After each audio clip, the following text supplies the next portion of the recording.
नमः शिवाय। शिव जी सदा सहाय। ओम नमः शिवाय। गुरु जी सदा सहाय। जय गुरु जी। शुक्राना गुरु जी। संगत जी गुरु जी का अनंतम अनंतम शुक्राना, लख लख बार शुक्राना। प्यारे प्यारे दरबार के दर्शन कर लो संगत जी गुरु जी के। इतने प्यारे दर्शन संगत जी गुरु जी देते हैं। और गुरु जी संगत जी कहते हैं कि जब हमें इंसान का जन्म मिला ना, तो हमें यह सिद्ध करना होता है कि हम इसके लायक हैं, और हमें यह भी बताना होता है कि हम इसको अच्छे से जी रहे हैं, आपका शुक्राना कर रहे हैं। संगत जी परमात्मा ने इंसान को क्यों बनाया? ताकि वो पूजा करे, गुरु का सिमरन करे, परमात्मा का शुक्राना करे कि परमात्मा तुम्हारा बहुत बहुत शुक्राना कि मुझे इंसान बनाया और इस जीवन में कुछ करने के लिए भेजा। वरना संगत जी देखो, परमात्मा अगर चाहते तो हमें पशु भी बना देते, जिनका कोई लक्ष्य नहीं होता, जिनमें कुछ नहीं होता, जो सिर्फ एक वो अपना पेट भरना जानते हैं, कैसे भी भरे, चाहे वो किसी को मार कर। लेकिन इंसान भी तो मांस मच्छी खाता है, वो भी अब आप कहोगे कि ये भी तो इंसान भी तो फिर जानवर के बराबर है। नहीं संगत जी, ऐसा कुछ नहीं होता। सबका धर्म अलग अलग होता है, सब अपने अपने धर्म के अकॉर्डिंग चलते हैं। लेकिन गुरु का जो धर्म होता है ना, वो एक होता है। इस गुरु के धर्म में कोई पाबंदी नहीं होती है। गुरु सबको श्रेष्ठ बनाता है। लेकिन श्रेष्ठ वही बनता है जो गुरु पे विश्वास करता है, जो एक गुरु को मान के चलता है। संगत जी देखो, जीवन है, हमारा जीवन है मैं जब अपने 11th-12th में पढ़ रहा था, तो फिजिक्स वाले हमारे टीचर थे, उन्होंने बताया था या तो आप मेरे अकॉर्डिंग फिजिक्स सीख लेना, या आप किसी और के टीचर के पास जाके सीख लेना। अगर आप अपना ट्यूशन भी लगवाओगे ना, तो या तो आप फिर उसके अकॉर्डिंग चलना या फिर मेरे अकॉर्डिंग चलना। फिजिक्स आप जब ही सीख पाओगे जब आप सिर्फ एक ही ज्ञान को निरंतर करोगे। अब ग्रेविटी को हम 3 तरह से भी देख सकते हैं। कोई सेब का एग्जाम्पल लेके बताएगा, तो कोई बनाना का लेके बताएगा, तो कोई पत्थर का लेके बताएगा, तो कोई ह्यूमन बॉडी का लेके बताएगा। अब हम पे निर्भर करता है हम किसका सीखना चाहते हैं, हम किस गुरु का सीखना चाहते हैं, हमें कौन अच्छा लगता है। तो इसी तरह संगत जी अपने जीवन में एक गुरु मानो। हमारे गुरु जी से प्यारे और कोई नहीं हो सकते। इन गुरु का हाथ पकड़ लो, ये आपको जीवन की शैली से आपको पार कर देंगे, आपको सारे बुरे कर्मों से मुक्त कर देंगे, आपको हर उस चीज़ से मुक्त कर देंगे जिस चीज़ से आपको पीड़ा होगी, आपको सिर्फ सुख मिलेगा। तो पाठ को अंत तक जरूर सुनिए और पाठ में बनी हाजिरी लगाए। ओम नमः शिवाय। शिव जी सदा सहाय। ओम नमः शिवाय। गुरु जी सदा सहाय। जय गुरु जी। जय गुरु जी।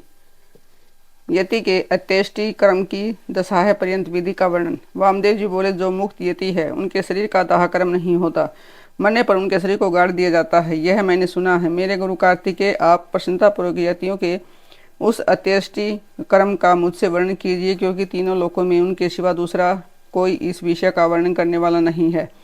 भगवान शंकर नंदन जो परम पूर्ण पर ब्रह्म में अहम भाव का आश्रय ले देह पंजर से मुक्त हो गए हैं, तथा जो उपासना के मार्ग से शरीर बंधन से मुक्त हो परमात्मा को प्राप्त हुए हैं, उनकी गति में क्या अंतर है, यह बताइए। प्रभु, मैं आपका शिष्य हूँ, इसलिए अच्छी तरह विचार करके प्रसन्नतापूर्वक मुझसे इस विषय का वर्णन कीजिए।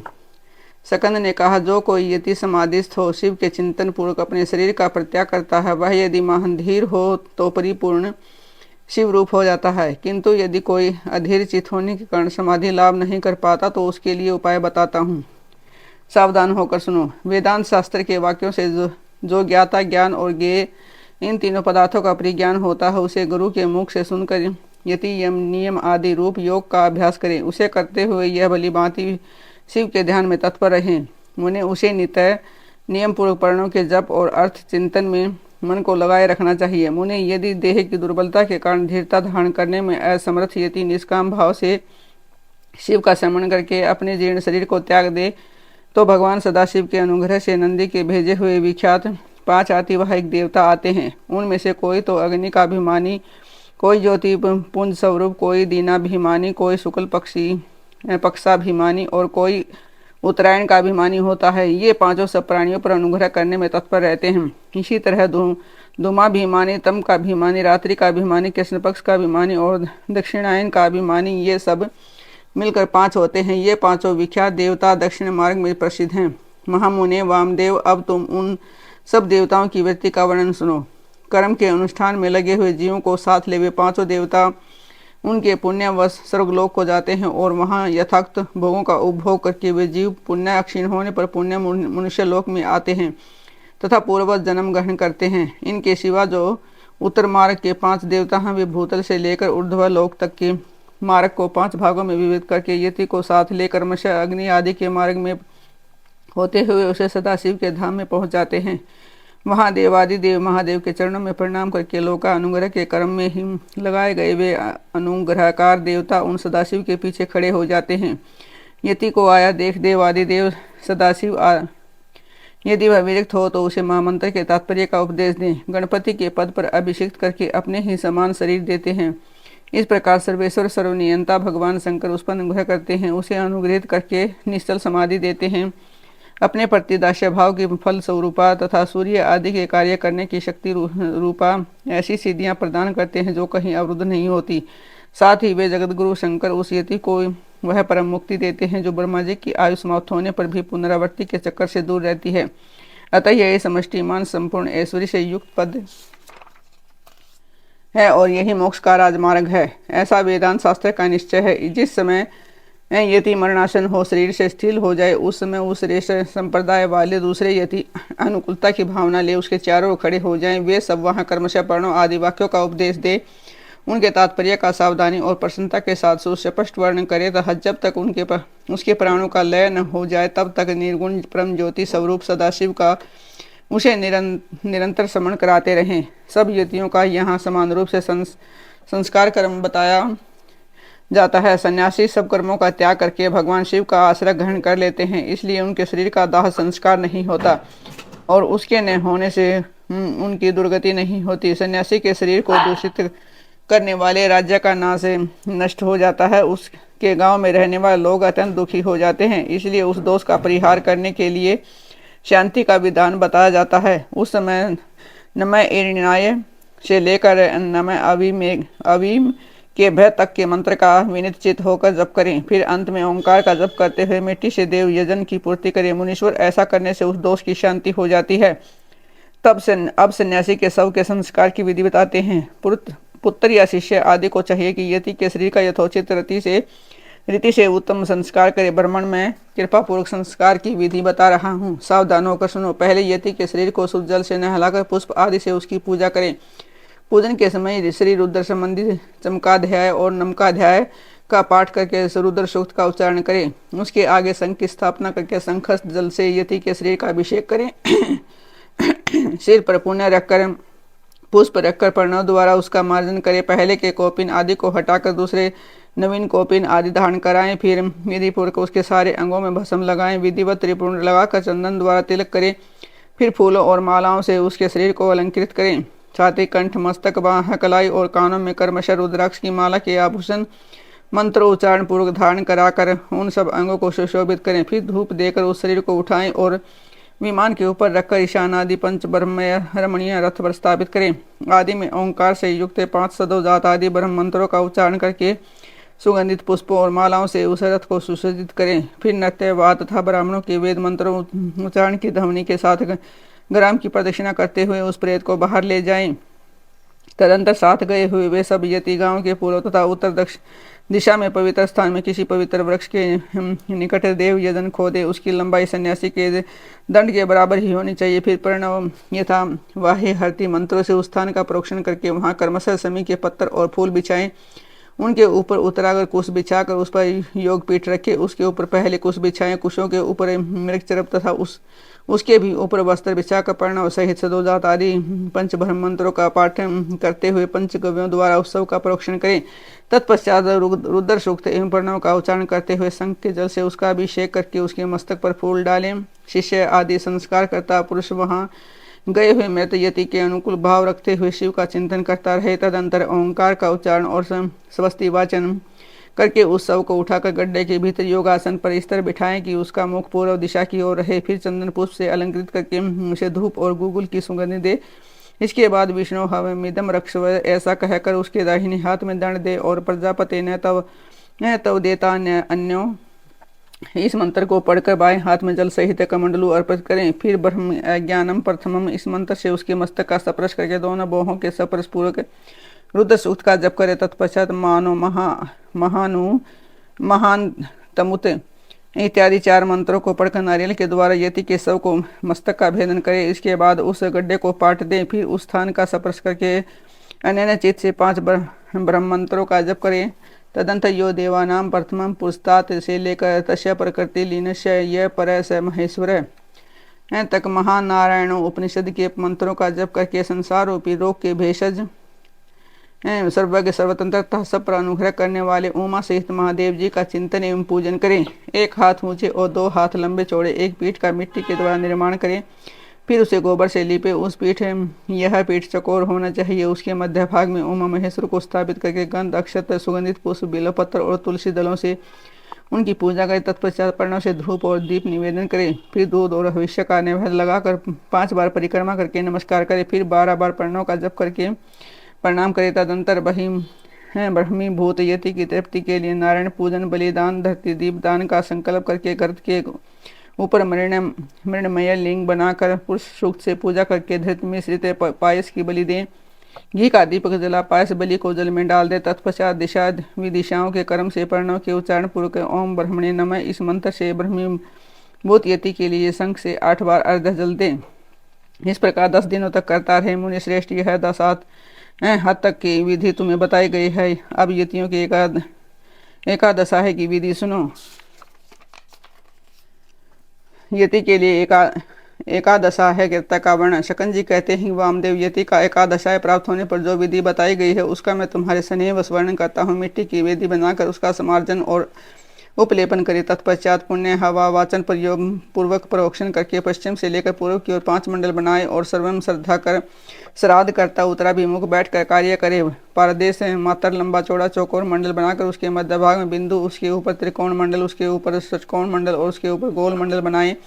फिर अपने सामने संघ की स्थापना करके पूजा के लिए बताई हुई पद्धति के क्रम से आचमन प्राणायाम एवं संकल्प करके प्रोक्त 5 अतिवाहिक देवताओं का देवेश्वरी देवी के रूप में पूजन करें। उत्तर और आसन के लिए कुछ डालकर जल का स्पर्श करें। पश्चिम से आरंभ करके पूर्व पर्यंत जो मंडल बताए गए हैं उनके भीतर पीठ के रूप में पुष्प रखें और पुष्प कर्मशः उक्त 5 देवियों का आह्वान करें। पहले अग्नि पुंज स्वरूपिणी अतिवाहिक देवी का आह्वान करते हुए इस प्रकार कहें, ओम हरिण अग्नि रूपा माति वाहिक देवताम आवाहयामि नमः। इस प्रकार सर्वत्र वाक्य योजना और भावना करें। इस तरह 5 देवियों का आह्वान करके प्रत्येक के लिए आदर पूर्वक स्थापना आदि मुद्राओं का प्रदर्शन करें। तत्पश्चात हरियाम हरिम हुरुम हरेम होम हरोम हरे इन बीज मंत्रों द्वारा संन्यास और करन्यास करें। इसके बाद उन देवियों का इस प्रकार ध्यान करना चाहिए। उन सब के 4 हाथ हैं। उनमें 2 हाथों में वे पास और अंकुश धारण करती हैं और शेष 2 हाथों में अभय और वरद मुद्राएं हैं। उनकी अंग कांति चंद्रकांति मणि के समान है। लाल अंगूठियों की प्रभा से उनके संपूर्ण दिशाओं के मुखमंडल को रंग दिया है। वे लाल वस्त्र धारण करती हैं। उनके हाथ और पैर कमलों के समान शोभा पाते हैं और 3 नेत्रों से सुशोभित मुख रूपी पूर्ण चंद्रमा की छटा से वे मन को मोह लेती हैं। माणिक्य निर्मित मुक्टों से उद्भासित चंद्रलेखा उनके सीमांत को विभूषित कर रही हैं। कपोलों पर रत्नमय कुंडल झलमला रहे हैं। उनके उरोज पीन तथा उन्नत हार के कड़े और कर्दनी की लड़ियों से विभूषित होने के कारण वे बड़ी मनोहारिणी जान पड़ती हैं। उनका कटी भाग कृशोन्नितम स्थूल है। उनके अंग लाल रंग के दिव्य वस्त्रों से आच्छादित हैं। चरणा अरविंदों में माणिक्य निर्मित पाजेबों की झनकार होती रहती है।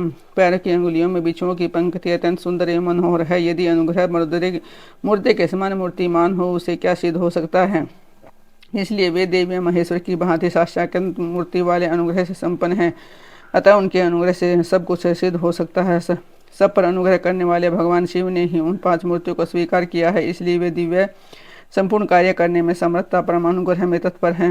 इस प्रकार उन सब अनुग्रह प्राण कल्याणमयी देवियों का ध्यान करके इनके लिए शंखस्थ जल के बिंदु द्वारा पैरों में पाद, हाथों में आचमनीय तथा मस्तक पर अर्घ्य देना चाहिए। तदंतर शंख के जल की बूंदों से उनका स्नान कर्म संपन्न कराना चाहिए और स्नान के पश्चात दिव्य लाल रंग के वस्त्र और उत्तरीय अर्पित करें। बहुमूल्य मुकुट एवं आभूषण इन वस्तुओं के अभाव में मन के द्वारा भावना करके उन्हें अर्पित करना चाहिए। तत्पश्चात सुगंधित चरण, अत्यंत सुंदर अक्षत तथा उत्तम गंध से युक्त मनोहर पुष्प चढ़ाए। अत्यंत सुगंधित पुष्प और घी की बत्ती से युक्त दीपक निवेदन करे। इन सब वस्तु को अर्पण करके करते समय आरंभ में ओम हरिम का प्रयोग करके फिर समर्पयामि नमः बोलना चाहिए तथा ओम हरिम अग्नि आदि रूपा भय पंचदेवी भय दीपम समर्पयामि नमः इसी तरह अन्य उपचारों को अर्पित करते हुए वाक्य योजना कर लेनी चाहिए। दीप समर्पण के पश्चात हाथ जोड़कर प्रत्येक देवी के लिए पृथक पृथक केले के पत्ते पर पूरा सुवासित नैवेद्य रखें। वह नैवेद्य घी, शक्कर और मधु से मिश्रित खीर, पुआ, केले के फल और गुड़ आदि के रूप में होना चाहिए। भूर्भुवः स्वः बोलकर उनका प्रोक्षण आदि संस्कार करें। फिर ओम हरिम स्वाहा नैवेद्यम निवेदयामि नमः बोलकर नैवेद्य समर्पण के पश्चात ओम हरिम नैवेदान्ते आचमनार्थम पानीयम समर्पयामि नमः कहते हुए बड़े प्रेम से जल अर्पित करें। मुनि श्रेष्ठ तत्पश्चात प्रसन्नतापूर्वक नैवेद्य को पूर्व दिशा में हटा दें और उस स्थान को शुद्ध करके कुल्ला आचमन तथा हृदय के लिए जल दें। फिर तांबुल, धूप और दीप देकर परिक्रमा एवं नमस्कार करके मस्तक पर हाथ जोड़कर इन सब देवियों से इस प्रकार प्रार्थना करें। हे श्री माताओं, आप अत्यंत प्रसन्न हो। शिवपद की अभिलाषा रखने वाले इस यति को परमेश्वर के चरणारविंदों में रख दें और उसके लिए अपनी सभी कृत्य दें। इस प्रकार प्रार्थना करके उन सब का मैं जैसे आई थी उसी तरह विदा करें, विसर्जन कर दे। उनका प्रसाद लेकर कुमारी कन्याओं को बाढ़ दें, गौों को खिला दे अथवा जल में डाल दें। इनके सिवा और कहीं किसी प्रकार भी न डालें। यही पार्वण है। यति के लिए कहीं भी एको दृष्टि श्राद्ध का विधान नहीं है। यहाँ पार्वण श्राद्ध के लिए जो नियम है उसी में बता रहा हूँ। मुनिश्रेष्ठ, तुम उसे सुनो, इससे कल्याण की प्राप्ति होती है। श्राद्ध करता पुरुष स्नान करके प्राणायाम करे, योगोपवीत पहन सावधान हो, हाथ में पवित्र धारण करके देश काल का कीर्तन करने के पश्चात मैं इस पुण्यतिथि को पार्वण श्राद्ध करूंगा। इस तरह संकल्प ले। संकल्प के बाद उत्तर दिशा में आसन के लिए उत्तर में कुश बिछाएं और फिर जल का स्पर्श करें। उन आसनों पर दृढ़तापूर्वक उत्तम व्रत का पालन करने वाले 4 शिव भक्त ब्राह्मणों को बुलाकर शिव भक्ति भाव से बिठाए। वे ब्राह्मण उपटन लगाकर स्नान किए होने चाहिए। उनमें से एक ब्राह्मण से कहें, आप विश्वदेव के लिए यहाँ श्राद्ध ग्रहण करने की कृपा करें। इसी तरह दूसरे से आत्मा के लिए, तीसरे से अंतरात्मा के लिए और चौथे से परमात्मा के लिए श्राद्ध ग्रहण